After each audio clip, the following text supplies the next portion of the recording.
Selamat pagi, salam sejahtera bagi kita semua. Perkenalkan, nama saya Muhammad Rifki Sani. Saya adalah dosen Politeknik Keselamatan Transportasi Jalan pada program studi Teknologi Rekayasa Otomotif. Saya mengajar pada mata kuliah Teknologi Informasi dan Algoritma Pemrograman 1 dan 2, Pengolahan Data Elektronik dan Aplikasi Komputer. Pada kesempatan kali ini, saya akan menyampaikan video pernyataan diri dosen dalam unjuk kerja Tridharma Perguruan Tinggi. Latar belakang pendidikan saya adalah S2 Teknik Informatika Universitas Dianuswantoro Semarang. Untuk meningkatkan kompetensi pedagogik dan profesional, saya mengikuti pelatihan yang pertama Pekerti dan yang kedua Applied Approach. Dan mata kuliah yang saya ambil dalam unjuk kerja Tridharma Perguruan Tinggi adalah Teknologi Informasi dan Algoritma Pemrograman 1. Mata kuliah ini dilaksanakan pada semester 4 dengan beban 3 SKS. Setelah mengikuti mata kuliah ini, mahasiswa diharapkan mampu menerapkan, merancang, dan membuat aplikasi bidang transportasi berbasis website dengan algoritma. Kemudian, materi pembelajaran meliputi pengantar pemrograman algoritma, dasar algoritma dan notasi algoritma, pemrograman HTML, pemrograman PHP, perancangan aplikasi teknologi informasi berbasis website, pembuatan aplikasi teknologi informasi berbasis website. Sistem pembelajaran dilakukan secara sinkronus dengan metode seperti diskusi, penugasan, dan project-based learning untuk mendukung keaktifan mahasiswa dan interaksi dengan dosen. Sistem penilaian dilakukan dengan komposisi yang pertama, partisipasi atau kehadiran 10%, yang kedua, tugas mandiri 20%, yang ketiga, project plus UTS 20%, kemudian yang terakhir, project plus UAS 50%. Berikut adalah video pembelajaran dengan bahan kajian, pengantar, algoritma, dan pemrograman. Penilaian sub CMPMK ini menggunakan tanya jawab dan tugas. Bersiap, gerak.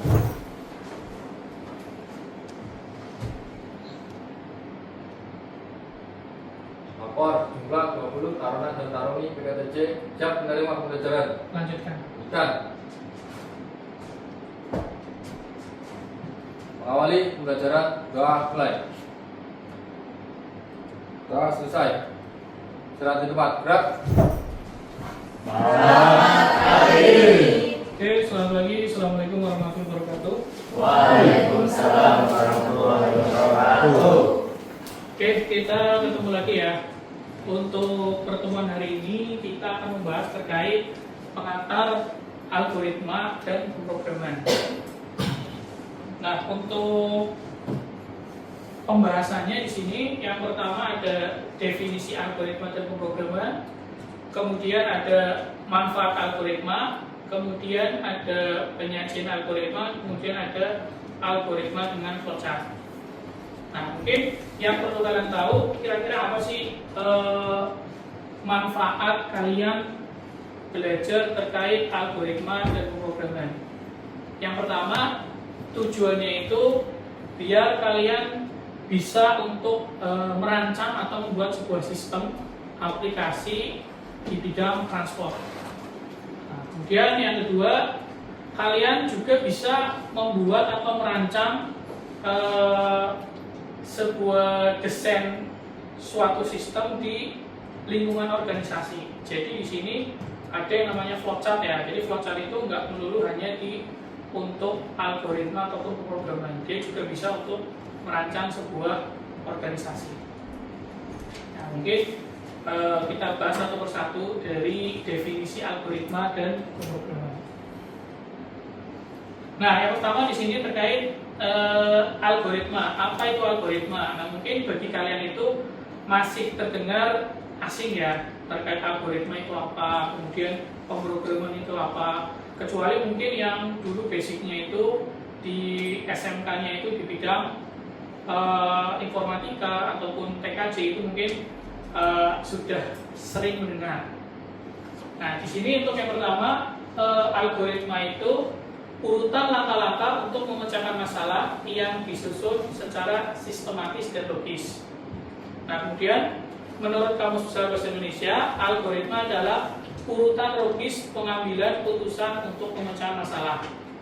Nah, jadi di sini algoritma itu sebuah langkah untuk memecahkan suatu masalah. Nah, contohnya ada masalah, misal ini sebagai contoh aja ya, misal mengambil uang di ATM. Nah, kemudian ada urut-urutannya nih. Kalian pergi ke ATM, kemudian kalian masukkan kartu, kemudian masukkan PIN, nah kemudian tekan menu penarikan. Nah, itu urutan-urutan seperti itu disebut sebagai algoritma untuk memecahkan sebuah masalah. Nah, itu disebut sebuah algoritma. Nah, kemudian algoritma dibutuhkan untuk memerintah komputer mengambil langkah-langkah tertentu dalam menyelesaikan masalah. Nah, itu tadi yang saya contohkan pertama itu kan terkait dalam kehidupan sehari-hari ya. Nah, kemudian kalau misal dalam pemrograman seperti apa? Nah, kalian mungkin pernah menggunakan siakat ya, SIM. Nah, di situ kan kalian bisa melihat nilai kalian ya. Nah, nilai kalian dari mulai pertama kali input dari dosen, kemudian dari nilai tugas, kemudian nilai UTS dan UAS. Nah, itu sampai menjadi sebuah IPK itu menggunakan algoritma. Jadi di situ ada perhitungan, kemudian ada fungsi if dan lain-lain. Nah, itu disebut sebagai algoritma. Jadi kalau misal aplikasi atau program tanpa algoritma itu ya nggak mungkin lah. Jadi hanya tampilan aja, tapi nggak ada pemrosesan data.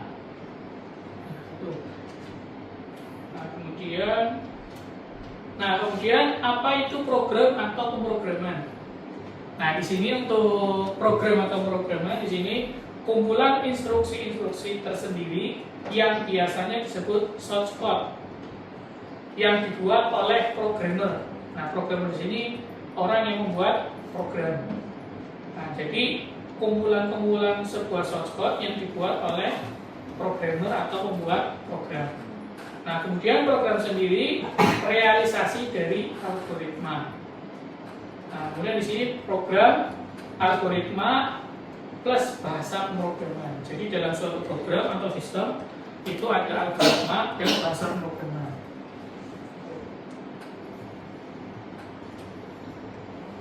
Nah, kemudian manfaat dari algoritma.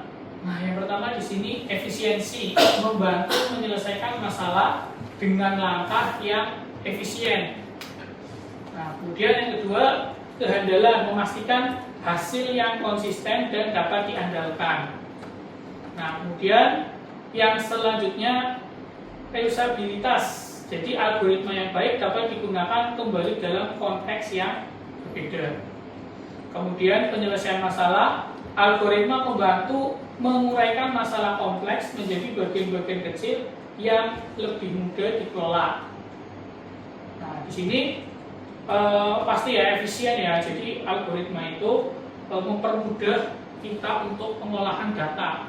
Jadi kalau misal tadi saya contohkan siakat itu dari mulai kalian mendaftar taruna, kemudian mendapatkan nomor taruna sampai nanti kalian lulus itu dikelola di dalam siakat. Nah, itu menggunakan algoritma. Jadi kayak perhitungan, langkah-langkah itu masuk dalam algoritma. Walaupun nanti selanjutnya itu kalian juga akan mempelajari jenis-jenis dari algoritma, itu banyak. Ada SVM, MATLAB, dan lain-lain. Tapi untuk algoritma dasar, jadi langkah-langkah itu pun masuk dalam algoritma dasar. Nah, kemudian keandalan memastikan hasil yang konsisten dan dapat diandalkan. Jadi ketika sudah ada algoritma, hasilnya itu pasti. Nah, kemudian reusabilitas, algoritma yang baik dapat digunakan kembali. Jadi contohnya gini. Jadi misalnya algoritma di bahasa pemrograman A, kemudian mau digunakan di bahasa pemrograman B, itu tinggal kalian pindah aja algoritmanya. Tinggal nanti menyesuaikan di bahasa pemrograman B. Jadi bisa digunakan di semua bahasa pemrograman. Nah, kemudian menyelesaikan masalah, algoritma membantu mengurangi masalah kompleks menjadi bagian-bagian kecil yang mudah dikelola. Nah, kalian coba bayangkan kalau misal algoritma itu belum ada, nah otomatis jalannya sebuah sistem atau program itu pun dia urut-urutannya pun akan lebih panjang. Kayak contohnya dulu kalau misal belum ada siapan, kalian kalau misal pengumuman nilai kalian itu ditempel di dinding kelas. Nah kalau di kampus 1 itu kan ada papan pengumuman ya. Nah dulu kalau misal belum ada siapan, itu untuk misal nilai itu dipampang di situ. Jadi nanti teman kalian pun bisa saling bertukar nilainya. Dan nilai pun masih bisa kadang misal otak-atik dan lain-lain itu bisa. Kalau misal belum terbuat sebuah sistem atau program. Nah kemudian tadi syarat algoritma baik, tingkat kepercayaannya tinggi. Jadi hasil yang diperoleh dari proses harus berakurasi tinggi dan benar. Nah kemudian pemrosesan yang efisien atau cost rendah, proses harus diselesaikan secepat mungkin dan frekuensi kalkulasi yang sependek mungkin. Kemudian sifatnya general, bukan sesuatu yang hanya untuk menyelesaikan satu kasus saja, tapi juga untuk kasus lain yang lebih general. Nah kemudian bisa dikembangkan. Jadi algoritma yang baik itu bisa dikembangkan di berbagai platform bahasa programmer. Kemudian mudah dimengerti. Jadi algoritma yang baik itu mudah dimengerti oleh semua programmer. Jadi misal ganti programmer itu algoritma tersebut itu atau programmer itu bisa dimengerti. Nah, karena kadang ada misal algoritma itu oleh programmer A membuat algoritma seperti ini, kemudian programmer B seperti ini. Nah, itu bisa aja hasilnya itu berbeda. Nah, algoritma yang baik itu singkat, padat, jelas. Jadi mudah dimengerti, kemudian urut-urutannya itu enggak muter-muter atau ribet, kemudian bisa digunakan di mana saja. Kemudian portabilitas yang tinggi, bisa dengan mudah diimplementasikan di berbagai platform komputer. Kemudian tepat, betul. Nah, kemudian efektif. Tidak boleh ada instruksi yang tidak mungkin dikerjakan oleh pemrosesan yang akan dijalankan. Kemudian harus terminate, jalannya algoritma harus ada kriteria berhenti. Jadi algoritma itu harus ada kriteria berhenti. Jadi ada start, kemudian ada berhenti. Kemudian output yang dihasilkan tepat. Nah, sampai sini dulu yang mau ditanyakan terkait algoritma atau pemrograman.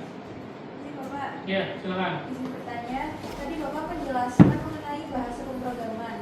Saya ingin mengetahui Bapak, apakah ada jenis-jenis bahasa pemrograman itu sendiri? Lalu bagaimana perbedaan jenis bahasa tersebut Bapak untuk mempengaruhi perkembangan aplikasi tersebut, misalnya pada aplikasi SIM PKTJ Bapak? Oke, pertanyaan yang bagus. Tadi jenis-jenis bahasa pemrograman ya. Jadi sebenarnya untuk jenis bahasa pemrograman itu banyak. Contohnya ada Python, kemudian ada C++, kemudian ada PHP, bertext processor, kemudian ada HTML, CSS, Android dan lain-lain. Nah, tapi nanti yang akan kita gunakan di semester ini itu yang akan digunakan yang berbasis website. Jadi menggunakan PHP, kemudian menggunakan HTML, CSS. Itu. Jadi nanti yang akan digunakan itu. Nah, kemudian perbedaan antara algoritma apa? Perbedaannya yang jelas, yang pasti di bahasa pemrogramannya. Kemudian yang kedua itu di platformnya. Contohnya kalau misal PHP itu berbasiskan website. Nah, kemudian untuk JavaScript ada yang berbasis website, ada yang berbasis mobile. Nah, kemudian untuk Python itu biasanya digunakan untuk pengolahan data. Jadi sebenarnya untuk bahasa pemrograman itu semuanya bisa digunakan menggunakan algoritma, tapi tergantung dari tujuan. Kira-kira tujuan kita itu membuat aplikasi atau program itu untuk apa. Nah, misal contohnya lebih ke pengolahan data penelitian, nah itu bisa menggunakan Python. Karena Python itu lebih familiar untuk image processing, grafik, dan lain-lain. Nah, kemudian untuk sistem informasi yang bisa diakses di browser, nah itu kita bisa menggunakan PHP, HTML, CSS. Ataupun framework, kalau zaman sekarang itu lebih mudah ya, jadi lebih banyak bahasa pemrograman yang instan. Contohnya WordPress. Nah, WordPress itu salah satu framework. Jadi kalian tinggal install WordPress, kalian bisa membuat aplikasi berbasis website. Cukup 10 menit, 5 menit jadi. Dan itu tampilannya itu sekarang sudah bagus. Nah, karena ini cerita pengalaman aja ya, saya beberapa kali mengerjakan sebuah project dulu itu menggunakan WordPress. Jadi menggunakan WordPress itu untuk instansi pemerintah, dan itu harganya berapa? Lumayan. Kalau untuk pemerintah itu bisa dihargai dengan sekitar 10 sampai 30 juta. Dan itu kalian bisa pelajari sendiri. Itu menggunakan WordPress. Tapi kira-kira kelemahannya apa Pak untuk WordPress? WordPress itu kelemahannya di sisi security. Jadi security-nya itu kalau nggak kalian custom, itu security-nya lemah ya. Jadi bisa sering kena serangan spam. Itu kadang-kadang kalian nggak merasa upload dokumen atau berita tiba-tiba sudah terupload di website itu. Nah itu kelemahan dari salah satu kelemahan dari WordPress. Kemudian framework yang lain apa? Ada Laravel, ada Bootstrap. Nah kalau Laravel sama Bootstrap itu lebih mending. Itu pun lebih mudah, nggak kayak kalian misal membuat pemrograman dari awal. Jadi dari awal kalian ngetik coding itu enggak. Jadi kalau misal Laravel, kalian tuh tinggal install Laravelnya. Nanti tinggal kalian isi dari modul-modulnya seperti apa. Seperti itu kurang lebih. Terima kasih Pak. Oke. Nah, kita lanjutkan dulu ya terkait penyajian algoritma. Nah, di sini bentuk penyajian untuk algoritma itu ada 3. Yang pertama algoritma dengan struktur bahasa Indonesia, kemudian ada algoritma dengan pseudocode, kemudian algoritma dengan flowchart. Nah, yang nanti akan sering kalian gunakan itu yang kedua dan ketiga. Jadi pseudocode dan flowchart. Jadi kalau pseudocode itu nanti akan digunakan di bahasa pemrograman. Nah, kalau flowchart itu untuk merancang. Nah, nanti kalian nih kalau misalnya tugas akhir, kemudian skripsi dan lain-lain, itu nanti kalian pasti akan menjumpai dengan yang namanya flowchart. Nah, makanya flowchart ini yang tadi saya bilang itu nggak cuma untuk merancang sebuah aplikasi atau sistem, tapi bisa digunakan untuk merancang atau mendesain sebuah urutan langkah, entah itu di sebuah organisasi atau proses bisnis dan lain-lain. Nah, tapi nanti flowchart itu ada semacam simbol-simbol yang sudah ditentukan aturannya, itu ada. Nah, makanya kalian perlu tahu nih, jangan sampai nanti kalian tiba-tiba udah tugas akhir atau skripsi, ketika disuruh bikin flowchart kalian bingung. Nah, makanya ini saya perkenalkan nih terkait flowchart. Jadi flowchart ini bukan hanya untuk algoritma, tapi bisa untuk proses fisik dan lain-lain. Nah, yang pertama penyajian algoritma dengan struktur bahasa Indonesia.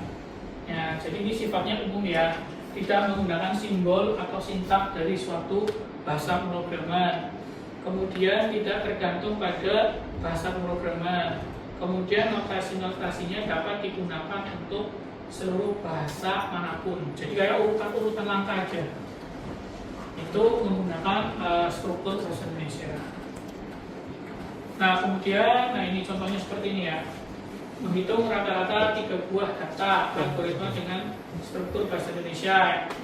Nah, di sini contohnya pertama bilangan ABC, jumlah ketiga bilangan tersebut bagi jumlah tersebut dengan 3. Nah, tulis hasilnya. Jadi ya semacam urutan aja.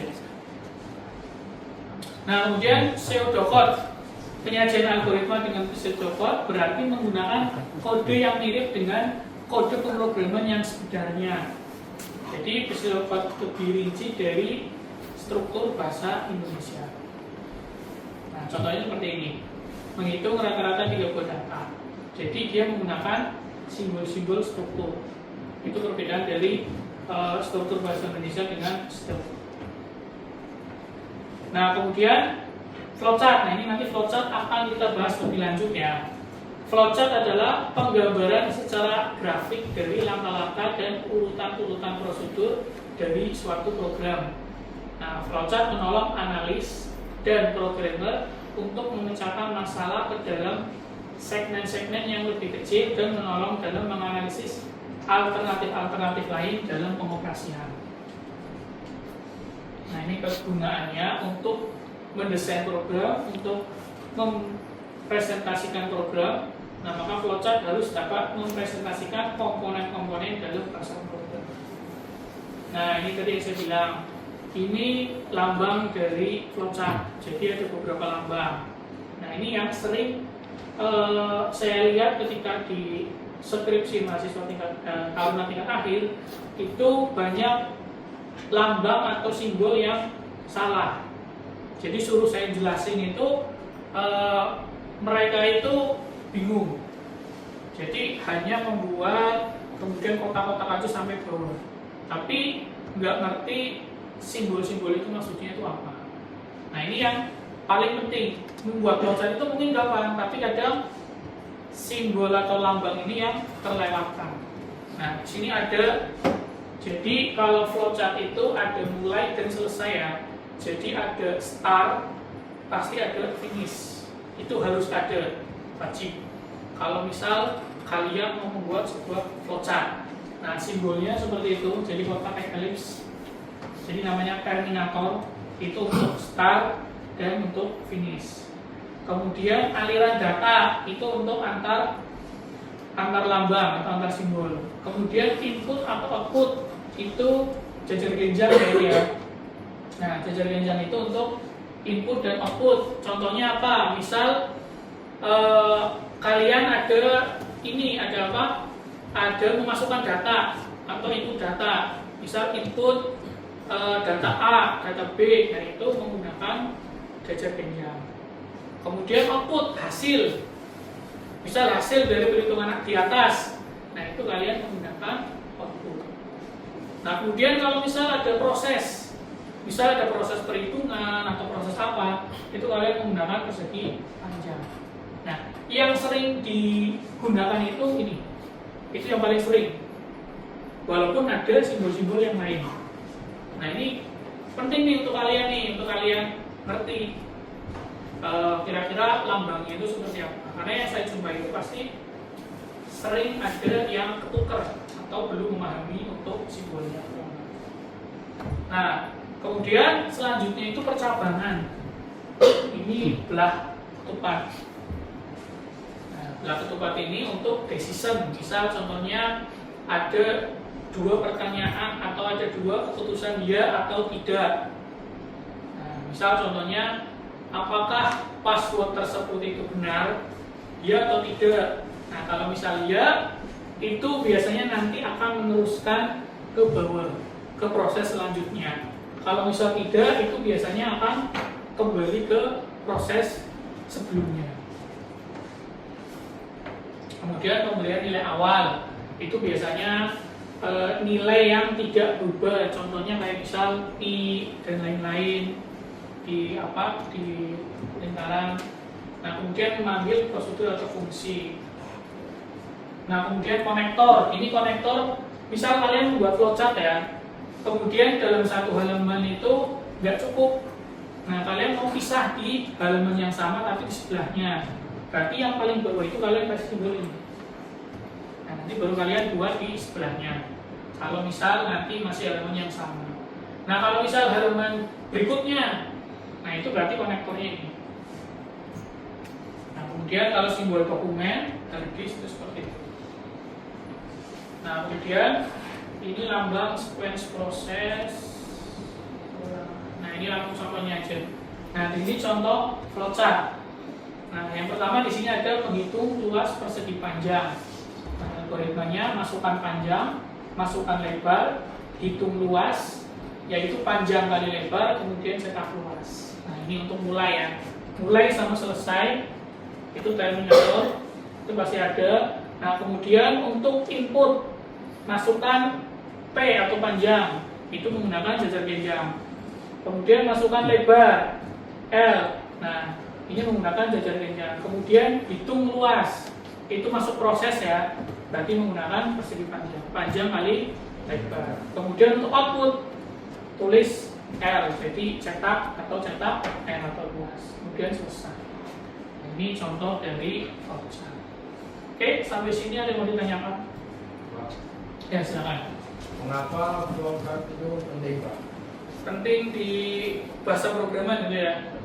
Nah, oke, pertanyaan yang bagus. Jadi, kenapa sih flowchart itu penting di sebuah bahasa pemrograman? Jadi yang jelas, yang tadi juga sempat saya singgung sedikit ya. Jadi flowchart itu juga mempermudah bagi programmer ataupun analis untuk memvisualisasikan sebuah program. Jadi sebelum kita membuat sebuah program atau aplikasi, itu harus ada perancangannya terlebih dahulu. Nah, sebenarnya untuk membuat program atau aplikasi itu perancangan banyak caranya, tapi salah satunya itu menggunakan flowchart. Nah, flowchart itu membantu untuk memvisualisasikan kira-kira kebutuhan dari user itu seperti apa. Nah, nanti kebutuhan user itu dituangkan di dalam sebuah flowchart. Nah, nanti flowchart itu diberikan ke analis dan ke programmer. Nah, nanti programmer itu baru mengeksekusi menjadi sebuah bahasa pemrograman. Kurang lebih seperti itu. Cukup? Nah, oke, saya kira cukup ya. Untuk selanjutnya itu, ini ada tugas. Nanti silakan tugas mandiri untuk kalian. Jadi di sini ada menghitung luas segitiga, kemudian menghitung keliling lingkaran, menghitung volume balok, kemudian proses mengambil uang di ATM. Nah, nanti kalian buat flowchartnya. Jadi kalian buat urutannya, algoritmanya seperti apa, kemudian nanti buat flowchartnya. Nah, nanti silakan kalian kerjakan masing-masing di laptop kalian masing-masing. Nanti untuk pertemuan depannya kita bahas. Oke, sampai sini cukup ya. Oke, kalau cukup dan tidak ada pertanyaan lagi untuk pertemuan hari ini, saya cukupkan sampai ini. Saya tutup. Assalamualaikum warahmatullahi wabarakatuh. Selamat pagi.